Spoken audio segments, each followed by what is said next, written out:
नमस्कार दोस्तों। और एक 5 मिनट के स्टॉक आइडिया में आप सभी का स्वागत है। दोस्तों, आज हम आपको एक ऐसी कंपनी बताएंगे जो बेसिकली एक well known auto component company है और जिसका नाम है मेनन बेरिंग्स लिमिटेड।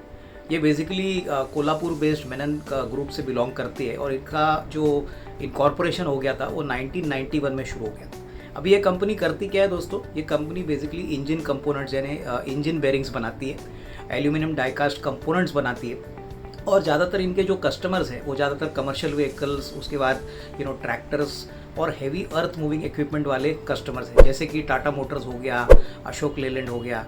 उसके बाद ट्रैक्टर में एस्कॉर्ट्स की बात करें या टिपिकली महिंद्रा की बात करें, उसके बाद काफ़ी टू व्हीलर कंपनीज़ को भी छोटे कंपोनेंट्स ये सप्लाई करते हैं।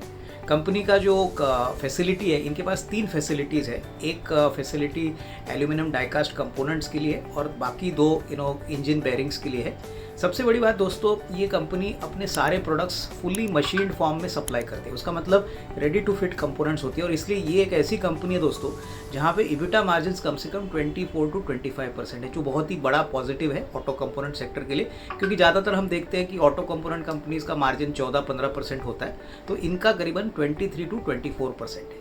अगर हम रेवेन्यू ब्रेकअप की बात करें तो 25% एल्यूमिनियम डाइकास्ट कंपोनेंट से आता है और 75% इंजन बेरिंग से आता है। अभी जो एल्यूमिनियम डाइकास्ट कंपोनेंट्स हैं वहाँ पे इनके काफ़ी बड़े ग्लोबल कस्टमर्स हैं, जैसे कि जॉन डियर हो गया, उसके बाद फोर्ड हो गया।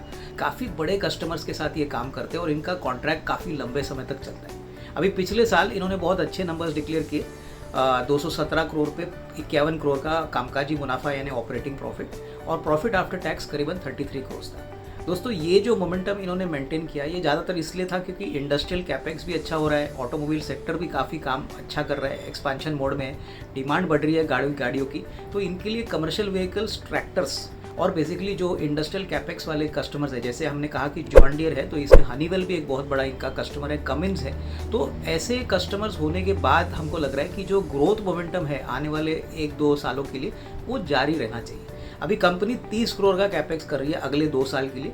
ऑलरेडी उन्होंने अभी एक नया प्रोडक्ट ब्रेक लाइनिंग लाइन यानी जो ब्रेक्स के लिए अंदर का कंपोनेंट होता है, इसके लिए इन्होंने नया प्रोजेक्ट शुरू किया है। ये प्रोजेक्ट ऑलरेडी अप्रैल से शुरू हो गया है। मैनेजमेंट ने कहा है कि अप्रैल से आपको रेवेन्यू देखने को मिलेगा और ये प्रॉफिटेबल प्रोजेक्ट होगा। दोस्तों, यहाँ पे कंपनी ने 8 करोड़ का कैपेक्स किया है और कंपनी एक्सपेक्ट कर रही है कि पहले साल में कम से कम 25 करोड़ का रेवेन्यू आएगा, करीबन 17-18% के इबिटा मार्जिन्स होंगे और आगे चल के जैसे जैसे वॉल्यूम्स बढ़ेंगी मार्जिन्स और भी बढ़ने की अपेक्षा है। तो ये डेफिनेटली एक एडिशनल ट्रिगर होता है। उसके बाद उन्होंने ये भी कहा है कि एल्यूमिनियम डाइकास्टिंग की कंपोनेंट्स की डिमांड बहुत बढ़ रही है, एक्सपोर्ट मार्केट में बढ़ रही है, डोमेस्टिक मार्केट में बढ़ रही है, तो इसका भी कैपेक्स एडिशनली वो करेंगे। सबसे बड़ी बात दोस्तों, कंपनी का इक्विटी कैपिटल सिर्फ 6 करोड़ है। 6 करोड़ पे लास्ट ईयर इन्होंने 33 करोड़ का प्रॉफिट किया था। कंपनी ने 200% डिविडेंड दिया है। मुझे लग रहा है कि mid cap auto component companies में बहुत ही अच्छा विकल्प लग रहा है। सबसे बड़ी बात हमारा मानना है कि अगले 2 साल में कम से कम 350 करोड़ के ऊपर का रेवेन्यू कंपनी रिकॉर्ड कर सकती है और मार्जिन अगर वो 23-24% मेंटेन करती है तो हो सकता है कि अगले 2 साल में दैट इज़ बाय FY25 इस कंपनी का जो प्रॉफिट आफ्टर टैक्स है वो कम से कम 50-55 करोड़ हो।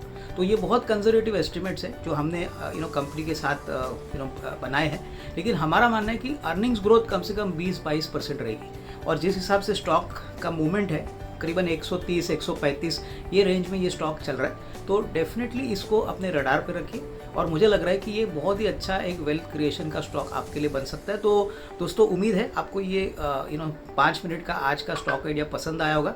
हमको अगर पसंद आया तो ज़रूर हमको कमेंट्स और लाइक इस वीडियो को ज़रूर करिए। दोस्तों, इसी के साथ धन्यवाद। Thank you.